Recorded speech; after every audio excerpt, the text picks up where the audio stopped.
Welcome to the Well-Designed Home Podcast.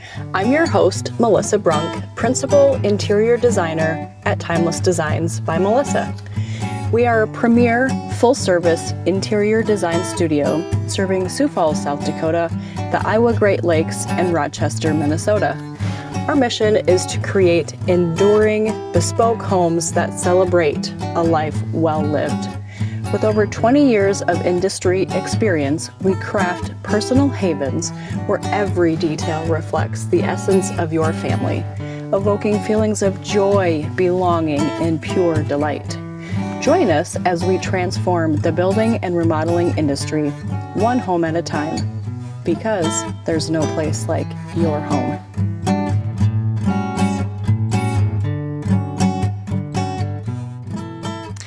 Hello and welcome to our podcast, A Well-Designed Home. I am Melissa, the Principal Interior Designer at Timeless Designs. We design homes for clients so that there is no place like your home. Today we're talking with Sandy, who is from Sandy's Custom Workroom. Sandy's Custom Workroom. That's what I thought. I just want to be sure. Mm-hmm. She does upholstery of all sorts, and we're going to chat about all things upholstery. So let's get started. Well, and I don't know if you even know this. We also do all window treatments. So yeah, you do. Make drapery and added that about 12 years ago. Yeah, that's right. Yeah. Okay.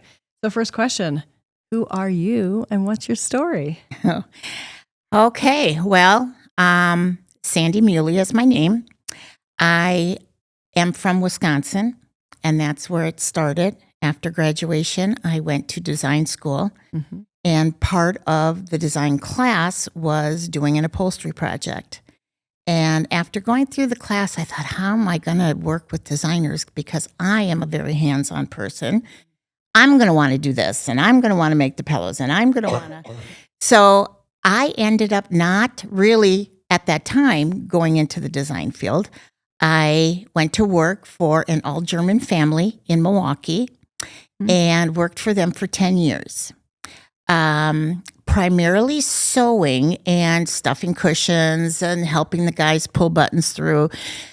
But I was like a sponge. I just watched what everybody was doing. And after leaving there, I actually moved to Arizona, where I worked at an airline in their hangar, making cargo nets, cutting carpet for the airplane, seat covers, and did that for about 5 years. Then ended up from Phoenix to South Dakota and moved up here to Del Rapids and started a little shop where I consigned furniture and household things and had a room in the back that I did my upholstery. And that's kind of where On My Own started. And did that for about 4 years and then ended up going to work for Traditions, which was a high-end furniture store here in Sioux Falls. Loved working there as a designer. But every weekend, Sandy, can you upholster these dining room chairs? Sandy, can you do this? Sandy, can you do that? And I finally thought, okay, I need to go back out on my own. So for several years, probably almost 8 to 10 years, I was a one-man show. I doing all the upholstery, things. Stripping it, upholstering it.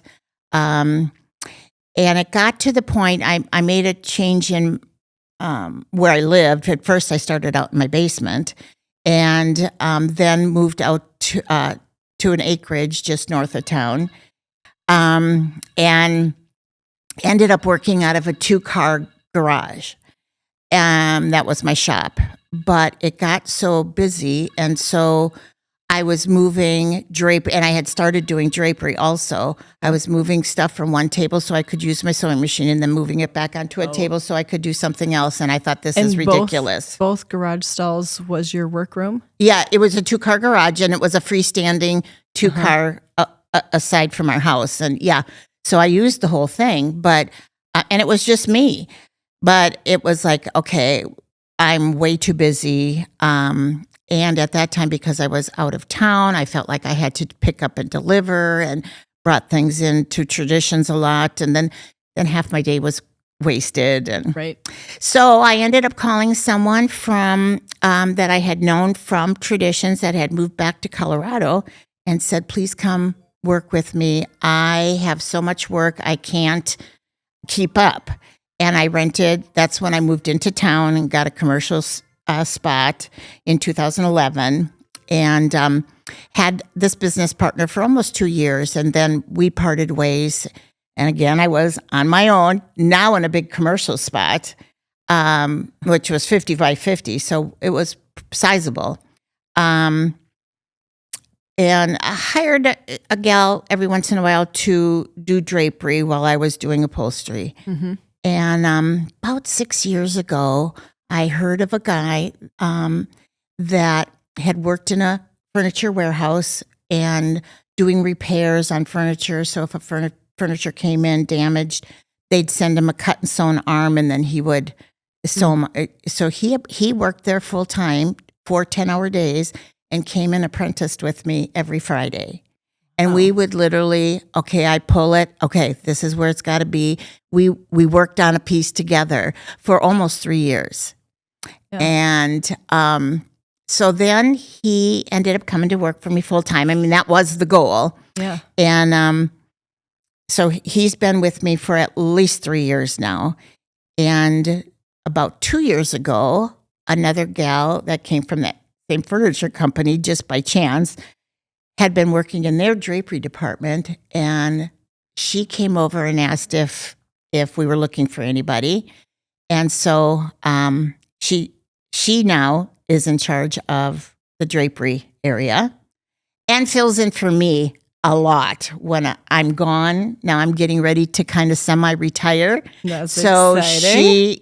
she does the clerical stuff too, as well as keeping up with drapery. And Zach is doing all of the upholstery now. I mean, when someone says, "Oh, you do such a good job," it's like, okay, it's not me anymore.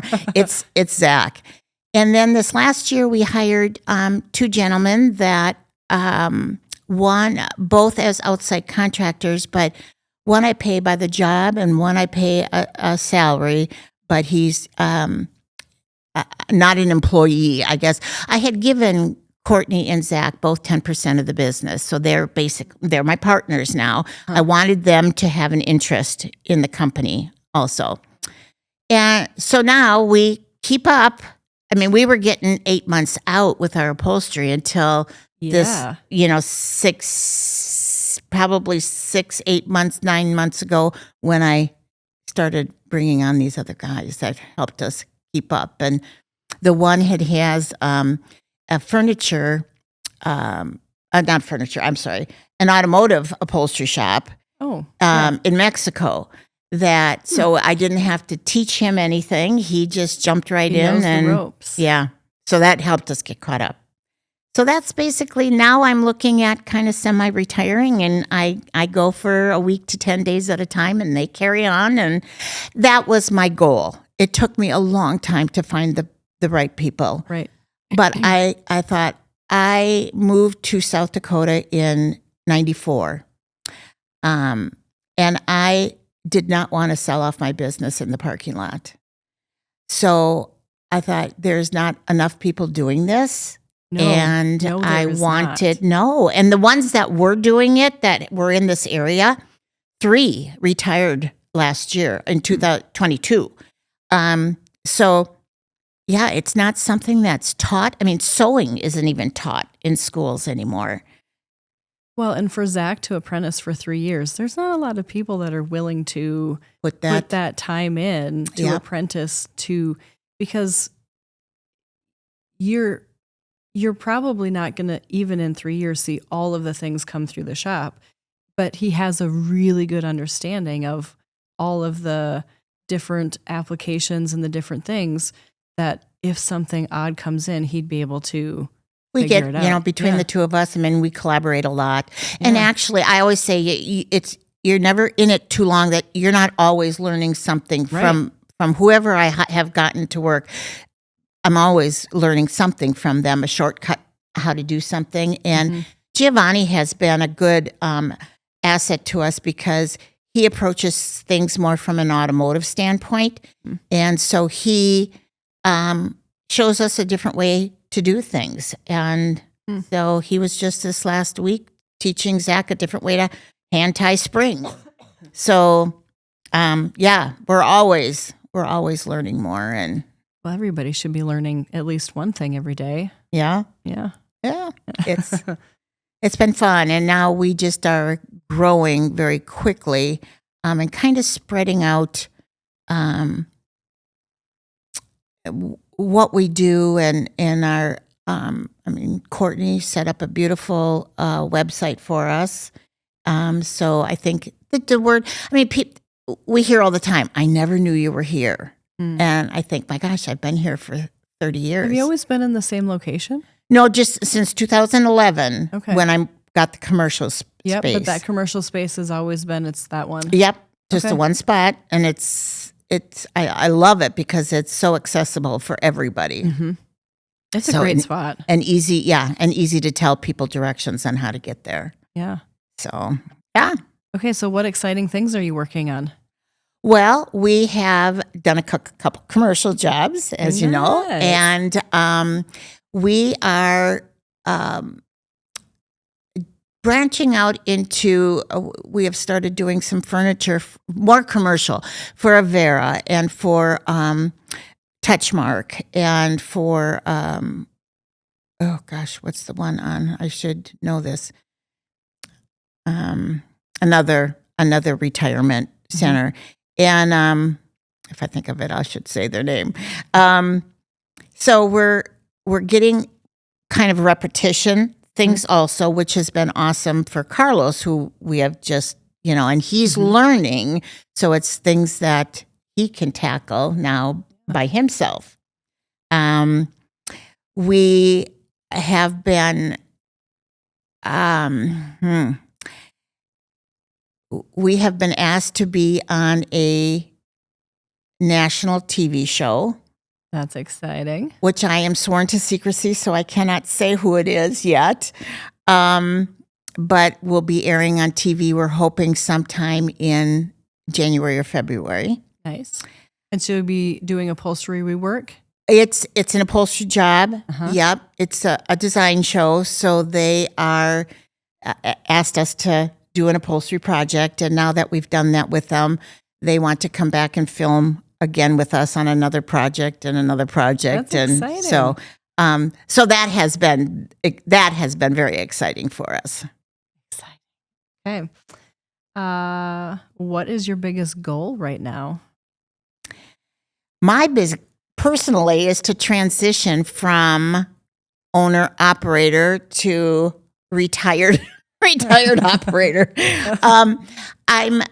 My husband travels for his work, and he would love for me to travel more with him. That would be fun. So I am looking to kind of slowly go into going a week at a time, maybe once a month, to eventually going. We have a place down in Arizona, and I would love to be able to go 3 months out of the year in the winter.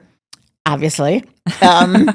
So because it's so wonderful, here. I'd like to stay here. Yeah. So that's my goal. I keep asking what I call the kids, what do you want to do? Do you want to grow? And so helping them grow the business, which is really what's happening now. Because they want to grow. I said, you can either just maintain and draw a living off of it, or we can keep expanding. So we keep kind of breaking out into area. We didn't used to do any commercial because we were just so overwhelmed with residential. Right. Yeah. And when COVID hit, we got busier than ever. People are at home realizing their looking furniture at their terrible. furniture and having time to decide what to do. We were busy. We never missed a day of work. So it's even kind of hard for me to fathom that there was a COVID. Yeah. The world shut down for 2 years. Because we did not. Yeah. And because we're a smaller shop, we weren't worried about if someone's sick, they stayed home. So, So growing the business for them is really my goal, and has been for a long time. I think you probably start thinking about when I was looking for them, and both of them were just godsends to me, because I didn't advertise for anybody. It just somebody knew somebody that, and I said, send them over if they want. I didn't want to take anybody or steal anybody from anybody, so they pursued me, and it just was. Both of them are just awesome fits. Well, I think Zach was fairly new when I had you do that chair and ottoman a couple of years ago. Probably. And at the time, you're like, he's so amazing. This is so great. So, yeah. He is. He is also very meticulous. Our matching, our rebuilding of furniture when we get into it, we, strip it down to the frame. A lot of times padding stays on, especially on new pieces. We don't go down to just the wood, but we're very meticulous as to what goes out in it. If it isn't right, we've ripped apart furniture. A weird thing happened to us just a couple months ago. We had a chair done. It turned out awesome. She comes and looks at it and says it's not the right colorway. It was the right fabric, but the company sent us the wrong colorway. One. So it had the right name of the fabric, but not the right color. So we stripped it down and redid it for her. So it wasn't her fault. And that was a first. Those things happen. That was a first. Yeah, that was a first. But we've taken apart things that I have not liked how they look, and Zach is as critical as I am, and redid them if we don't like them. So... Quality pieces. Yeah. Okay, so as far as upholstery goes, what do you feel is most misunderstood about upholstery? Well, I think people still think it's a cost-effective way to go. And when I started in the late 70s, it was. It isn't now. It is someone that wants a custom piece. Someone that wants to save a piece of furniture that's been in their family for years. Sure. Someone that cannot find the scale of furniture because it's gotten so big that their feet don't touch the ground. And I've always loved this chair. I've always loved this sofa. I want to keep it. The way it sits is great. Yeah. And if you're comparing apples to apples and it's a good quality piece of furniture, it's worth redoing. I think a lot of people are shocked, even when we do bar stools, that what it costs, and it's not like it's that expensive, but they go out to compare to see if it's something, if they should just buy new, and they're shocked at what furniture prices are these days. And the quality isn't the same unless you're paying high-end prices.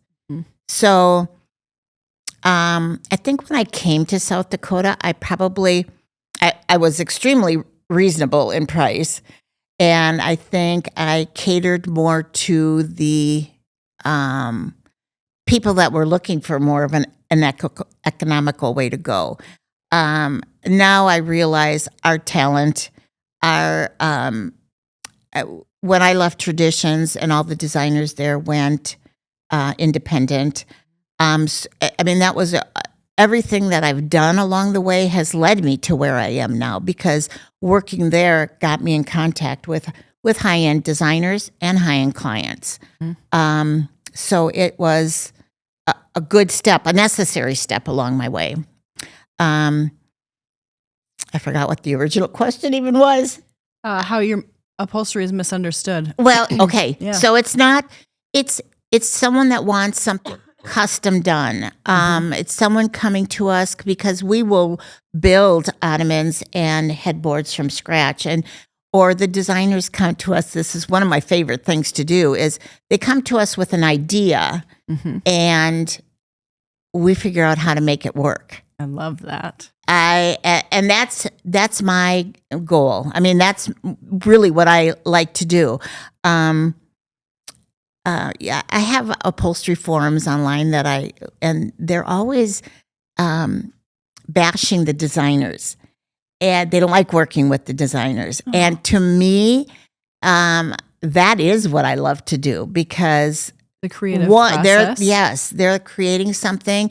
I don't always understand what it is they're doing when we're putting something together, but in the end, it's like, okay, I can see that.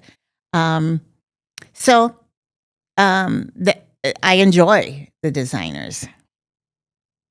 Yeah. So I think that's what's most misunderstood, or the fact that someone thinks it's so easy. Well, I could cover those dining room chairs myself. No. And Don't do it. It's like, okay, go ahead and try. I mean, I'm good for you. I've had somebody come in and wanted to do her own chairs, and she picked my brain, and she'd come in and, okay, I'm this far now, and I like paying it forward. Mm-hmm. Someone wants to try it on their own, wonderful. But I think you'll find out by the time you're done stripping the piece of furniture, you don't want anything to do with it. So it's harder. Depending on the piece, it can be very meticulous and very detailed and very intricate and very, very much a challenge, which is just not pulling for the fabric the average right way on person. a dining room chair seat. Mm-hmm. It takes time to learn that. And I mean, I see even on some of these, I'm going to pick on HGTV shows, and they have an upholsterer do something, or they're doing an upholstery project on that flipper. I think, oh my gosh, that's horrible. And this is on TV, but people think it's easy. And so that's probably a big misconception of upholstery. I would have to agree. It's not that easy. Yeah. Okay. So what's one of your proudest moments? Having my father come work for me. Yeah. I grew up in Milwaukee, two sisters, three girls, and I very much became my father's son. Mm. What he would have taught his son is what I got to learn. So that's what made me the hands-on person that didn't want to be a designer, now wanted to actually do it. He was in the elevator trade, and he always said, Sandy, you would make a great mechanic. I had the mind and the forethought, okay, what's the next step? Having something ready for him when we do chores and at home. And in, oh gosh, I have to think what year it was, 2019, I believe. I ended up having my mom and dad come live in South Dakota by me. And Dad came to work for me. And anytime they came to visit before, he'd like, what do you have for me to strip? And it's a work trip for him. He wanted to do something, and he would always strip the furniture for me. I love that. I never went to work for him. See, I'll get emotional. He just passed away this May. So we've lost him, but he would come in 2 or 3 times a week, and we made a little desk for him, and I've got his work. I had a work T-shirt made for him that said Sandy's Custom Workroom Head Stripper. Aww. And he would get so much mileage out of that head stripper. They were at Touchmark eventually, and people would look shocked, and then he's a head stripper. But it was fun to have him come and spend time with me instead. So that I think, I mean, getting a commercial space, I knew I had, not made it, because I knew I was busy, I was good, I got, repeat clients. And then being on this TV show has been another proud moment for me. That's quite an accomplishment. We'll see how much we actually are in the I'll be show, watching but, for you. There's Sandy. I know her. And actually, it's probably more Zach than me because I know him too. He was doing the upholstery project. So yeah, finding the right people and just knowing prayers have been answered, and I found who I was supposed to find. Mm-hmm. Yeah. So I think that's a big, getting the right people on the right seat of the bus is huge in any industry. Mm-hmm. Yeah. Especially because I was always a person, and with my son growing up, I'll do it. I can do it faster. I can do it better. And so letting go and letting them have control. I mean, I leave for this last time I left for a week. I think I called in one time because I had a question. But I'm not checking on them. I know they're doing fine. I know they're carrying on, and so that's an exciting letting next go step. was a big thing for me. Yeah. Well, I feel like that's how a lot of business owners and entrepreneurs are. It's your baby, it's your thing, and then to pass the torch, pass it on. Yeah. Okay, so why are you passionate about what you do? Well, I think it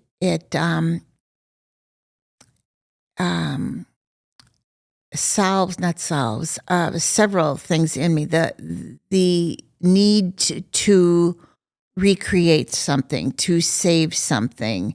My design skills. I still, even though I'm on the upholstery side of it, I still use those. I mean, especially because we have a fabric showroom. And people come in and are looking for help too. And they walk in, and with hundreds of books, it can be overwhelming. Yeah. So I forgot the first question again. Why is it? What did you? Why are you passionate about upholstery? Yeah. So it covers a lot of my interests. When I had my store in Del Rapids, people would come in just to visit. And when I got rid of that store, there was a year that I was just doing some upholstery work, and I said, I miss my people. I miss talking to customers. So that's when I went to work for Tradition. So that, fed that part for me. We have a lot of traffic through our shop. So we still are, and now that I've got 4 other people there, to talk to too. So, but I've been in this area long enough that I am doing a lot of repeat from people, my designers that we constantly are working for. So that need to be around people too is satisfied. I used to do it a lot more. Take pictures of things when they come in and pictures when it goes out, and do before and afters. And now that I'm not doing as much of the upholstery work, I'm more at the desk, I don't get as many of those pictures taken.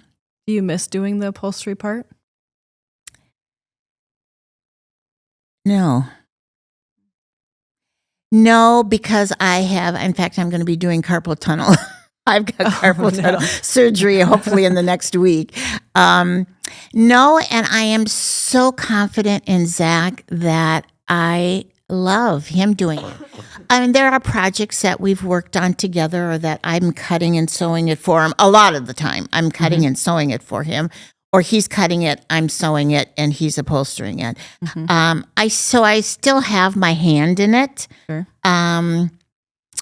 This morning when Courtney's doing things, I still sew up most of the pillows and cushions. And so I'm still doing it, but I'm not doing the physical hard on your wrist. Yeah. Your wrist things after 45. I guess it's almost going, I started this in 1976. So, it's almost 50 years. I used to say it's about 45 years, or it's just shy of 45 years. Yesterday, I said to Courtney, I have to switch that. It's getting closer to 50 years now. That's amazing. So, yeah. So I guess it meets all of my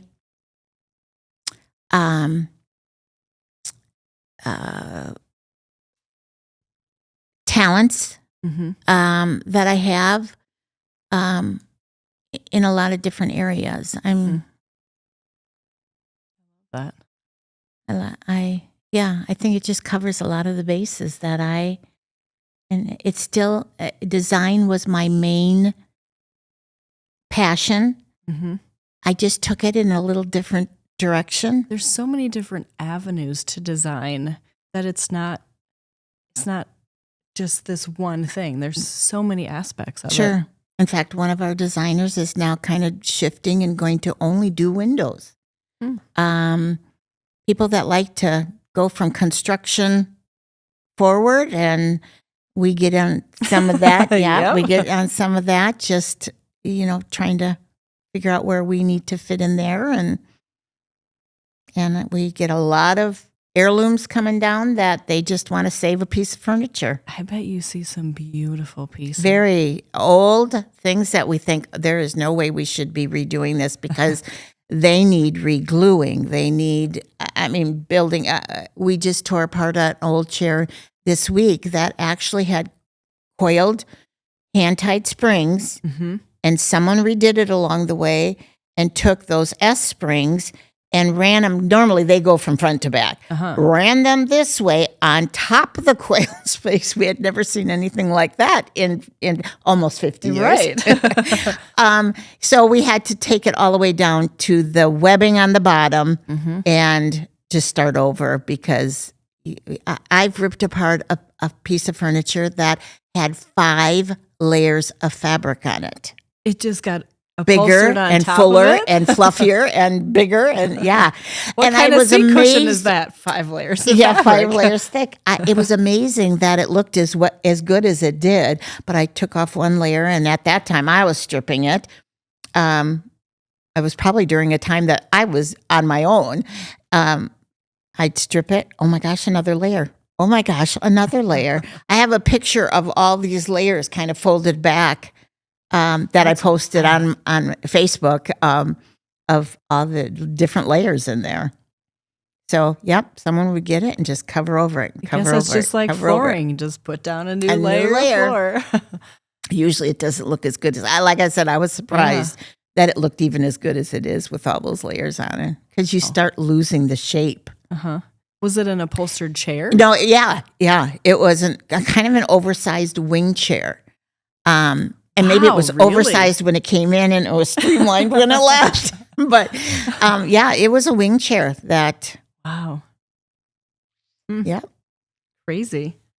Yeah. Okay, so you mentioned the design and it scratches all your itches, but is that what your favorite thing is about upholstery? Or it'd be something?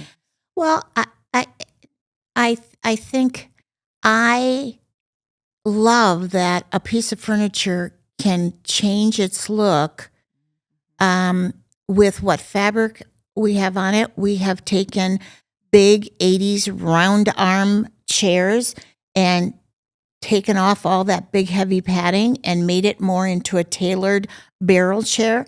And that's why I say that's the creativity part of it and the changing of it. And the client didn't want the 80s look. They wanted it to look like a more modern barrel rounded back chair. And that's fun for me to do that. We have taken headboards that have the big wing on the sides that come out. Sorry about that. Wings that come out, and shaved them off of there and made it into more of a tailored headboard. We just finished a very mid-century modern sofa that had the sewn tufting in it, and took all that out, put a new fresh piece of foam in it, and now it's just a tight back. Turned it from kind of mid-century modern to just up-to-date modern, with a wild fabric on it. We have redone channel back chairs that is just that typical fan back with channels in it, and sometimes they're even tufted, but added a fun fabric. It was a blue and cream colored leopard print, and took trim like a gimp that had these fun little balls on them, and used that, and it just became this a whole fun, new personality. Yeah, fun and not old looking at all. Channel back chair. So changing the looks of things and creating with just different fabrics and is fun to do because, and there again, those before pictures and after pictures were fun to do. We've got to start posting more of those again. Yeah. So, okay. Is there anything else you'd like our listeners to know about upholstery specifically? Just that it's a good way to green. I used to say there was the old saying, the recycle, reduce, reuse, reupholster. Yeah, was my slogan kind of at one time, and I think the new generation are very into that. They are, yes. So finding pieces that we could save from the dumps. Zach just said yesterday with an old chair he just finished, we saved another chair. I think that we put a tapestry on it that I know I have had for 40 years. I have saved for the right piece of furniture and that happened to come in. Once I didn't have my shop anymore, antiques kind of phased out there for a while, and they're kind of coming back again. So it was we saved this chair. There are some that come through that are so need total regluing, but it's like, okay, we saved another piece. So I think that's always a benefit to the upholstering. I think fine furniture, and even the companies that we used to think were high end and did awesome furniture, built awesome furniture, are not as good as they used to be. So by saving these 50s, 60s, 70s pieces, quality construction. Exactly. And it's and that's when it becomes well worth it. If you're trying to compare it to the piece that you see a commercial for, a sofa, love seat, and 2 chairs for $5.99. That's not it. Yeah. I mean, and I don't even recommend that anybody reupholster any of that because it's not worth it. But saving the good furniture is. You're on a mission to save the chairs and furniture one piece at a time. Yeah. I was just thinking when you were saying that you should have like a little counter for each piece that you save. The furniture pieces that have been saved, that would be really cool. Well, and really every single piece we do has been saved. Yep, and gets a second life. I mean, I've told this gal that we just redid, I said it'll be good for another 100 years because it's all re-glued and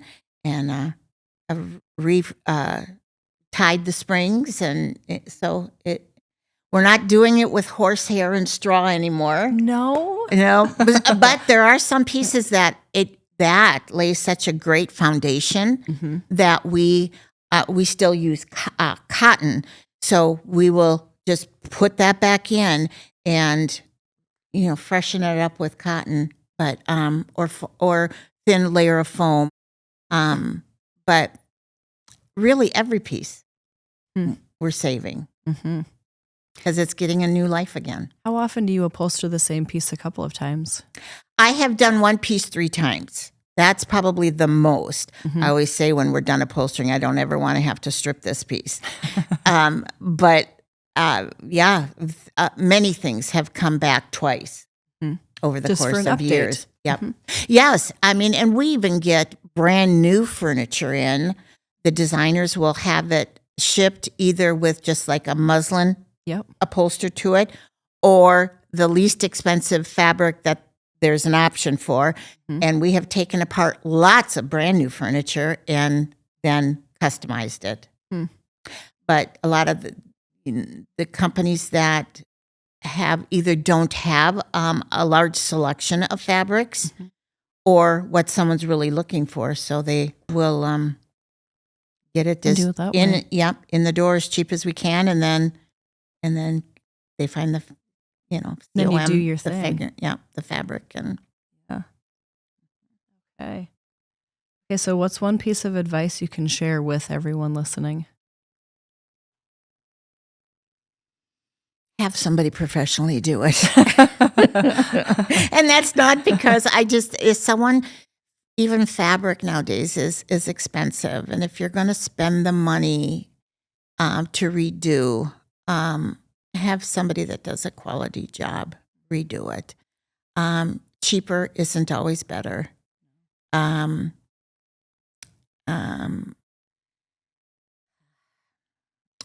There again, if a piece is worth saving, Save it in the right way. Save it, save it. Have it redone. Grandma's piece that meant so much to you that you cuddled and read books in. I see so many of those kind of things where people just remember that being at Grandma's house and save it for you and your children. Yeah, I just think if it's old enough, it's quality. It may need gluing. Sure. It may need new fill, but it's worth redoing. Yeah, bones are good. And I think upholstery is becoming more popular again for just that reason. People don't want to throw away. It's hard for them to think, that's going to just go to the dump. So, yeah, let us help you. Yeah. Well, so on that note, where can everybody find you? Well, we are located in a commercial spot just east of Interstate 29. The first light is Lyons Avenue. We are south of the fairgrounds. If you turned off the interstate, if you went left, you'd be at the fairgrounds. If you go right, we're a block down. We're in tan metal commercial buildings. We're in the first driveway, and our name is on the marquee out at the street, and it's also above our window. But everybody knows where Billion Chevrolet and Billion Toyota is, and that's the intersection you head south. And so it's very easy to find. You can see us on our new website, Sandy's Custom Workroom, or our Facebook page. Same name, and on the website we give very explicit instructions on the process and what to do first. Send us pictures, email them to us, and what you're wanting done, and I get back I try to very quickly with a quote on what labor will be. Fabric is always separate. We have a fabric showroom, so depending on what fabric we pick out and if there's a repeat to it or not, varies how much fabric we're going to need. And we have you pay for that in full at the time we order it. And when it's ordered, you get on our list, and then we say we practice patience until your name comes up. Yes, we are practicing patience.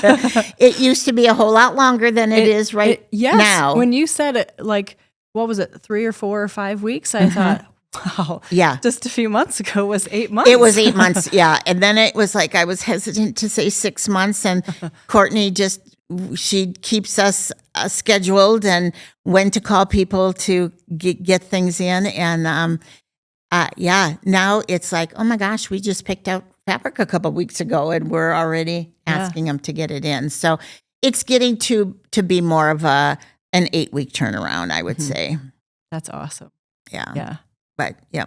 I am so glad that you guys are saving pieces, because there are certain pieces of furniture that I feel like sometimes there's a misconception where when you hire a designer, you just throw everything and you start new.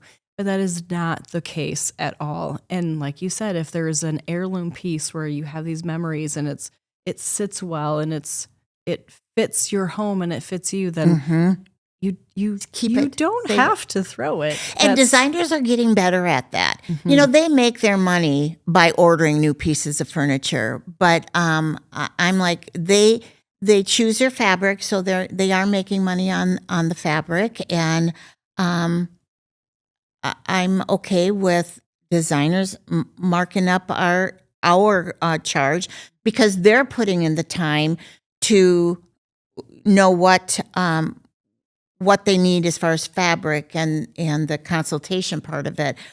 We don't have to do any of that. It's just getting it in there to upholster. So designers are getting better at that. But the general public is also just getting, like I said, I think it's this newer generation where they are into reusing and saving, and hopefully that surges interest in becoming an upholsterer, because that's my so biggest far concern. and few between that it's just, I don't want to see it be a dying art form where it's just suddenly gone. There was a gal in Minneapolis that was really trying to save the industry and running classes, but it does, like you said, with Zach dedicating almost 3 years of coming in every Friday. Yeah. It takes somebody that really wants, and his, I don't even know if it was he really wanted to upholster, but he really wanted to save pieces. And he is very much into the age of the mid-century modern. We all have a little bit different what our favorite kinds of furniture are. So that's fun too, because, okay, Zach, this is more your vibe. What do you think on, what should we do with this one? And I was a little sad that they were taking away the sewn-in tufting on this latest sofa that we did. And he's like, no, that's awesome that they're going to update it, but it's still a mid-century piece. So it's fun to get their input into things too. Yeah. It's so fun. Yeah. I've never felt like I had a job. That's the best kind of job. Yes. and working for myself and working, off my property. There were days I went to work in my pajamas. It's just working for yourself is great. And I'm hoping that even though Zach and Courtney work for me, they're still partners with me. They're working with you. Yes, they are. They're working with me. And my goal is, then they're the boss. And it won't be all that as long for now. And my goal was so that people in Sioux Falls, but also my designers, had faith in who I had working for me, so that when I am done, they didn't go somewhere else. And we've really, I guess I'm very proud of that. We've accomplished that. The careful transition. Yep. I have 2 people that do an awesome job. And with the help that we have now, I'm very satisfied with that. Yeah, I love my people. This has been so much fun. Well, and I look forward to working more with you, and it's... My fabric arrived. Okay. So it's here. Now we're practicing patience. Yeah. Have we called you yet? See, I forget from day to day. It's a couple weeks yet. Okay. So it's okay. Yeah. Well, we'll get it in, and once it's in, the turnaround time is very quickly. Yeah. But the space that we're in right now, I mean, people want, as soon as they know they're having it done, they want to come and bring the furniture and drop it off, especially the old pieces that they're not using currently. And it's like, I wish we had more space for it, but it's like when things are done, we out the door. Like them to get out. One, I don't want them to get damaged. We do our sawing wood sometimes where, the shop isn't always clean. Come Friday at 5:00, it's all cleaned up. But Monday morning, it's all clean. But I don't want, so we try to cover things as much as we can, but we like it out the door as quick as possible. Well, when that's done, I'm sure everybody is very excited Anxious to get it in their home. Yep. Yeah. This time of year, we have a lot of people that go winter down south for the winter. Perfect. So it's like, well, you've got 3 months to do it. And it's like, okay, but I don't want it sitting in the shop for 3 months. So we try to make arrangements for family members to come and get things. Because we don't have that space. But I don't think could even take another person on in the space that we have. Yeah, having 4, there's 5 of us total. Right. So we've made room for Giovanni now with a workstation, and when my dad would come in and those guys, then it would get tight. Poor Zach kind of gets scrunched in there for sometimes, but it may not be too far in the future, and they'll be looking for a new space. But I love our location, so I'm hoping it can serve us well for a while. Yeah, it's a great location. Well, thank you, Sandy. This was you're great. Welcome. This was fun. Yeah. Is there anything else anybody needs to know if they're going to upholster a piece of furniture? Just know if it's a good quality piece of furniture. And if they don't know, how would they know? Call us and ask us how to tell. On a sofa, if you lift one corner of it and the whole thing tweaks, it wonky. Probably not a good candidate for recovering. I used to say if it has coiled springs, any chair or anything in it, it's a quality piece. You know that it's a quality piece just because cheaper furniture uses only those S-springs. Now, I've gotten good furniture with the S-springs in them. So that's not a steadfast rule. In the high-end design world, furniture is built out of what's called 5/4 wood. So it's 1.5 inches thick instead of 1 inch thick. And it's usually built out of not plywood, but maple, a lot of maple, harder wood. We just did one last week that was built out of solid oak. Stripping it was a chore because all the staples and it had a lot of tacks still in it were very difficult to get out.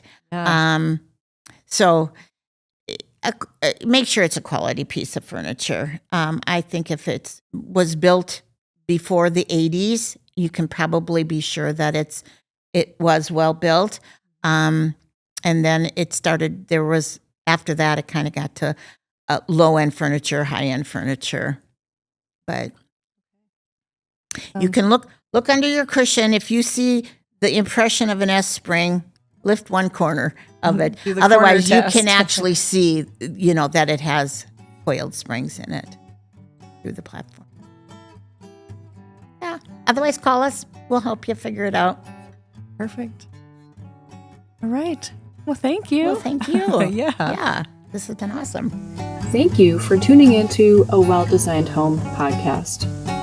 We hope today's episode inspired you to take the next steps towards creating the home of your dreams. Don't forget to subscribe so you never miss an episode. New episodes are uploaded every Friday afternoon for your listening delight. We'd love it if you could leave us a 5-star review to help more listeners discover the show. And while you're at it, sign up for our newsletter at timelessdesignsbymelissa.com to have every episode and other design-related items delivered directly to your inbox. Looking for more resources? Download our complimentary guide, How to Hire the Right Interior Designer, on our website to ensure your next project is a success. Stay connected with us on social media. Follow Timeless Designs by Melissa on Instagram, Facebook, LinkedIn, and YouTube for behind-the-scenes content, design tips, and so much more. If you're ready to start your own design journey or have questions, reach out to us at concierge@timelessdesignsbymelissa.com. We'd love to hear from you. Thanks again for joining us on a Well-Designed Home podcast. Until next time, here's to making every space a timeless reflection of you.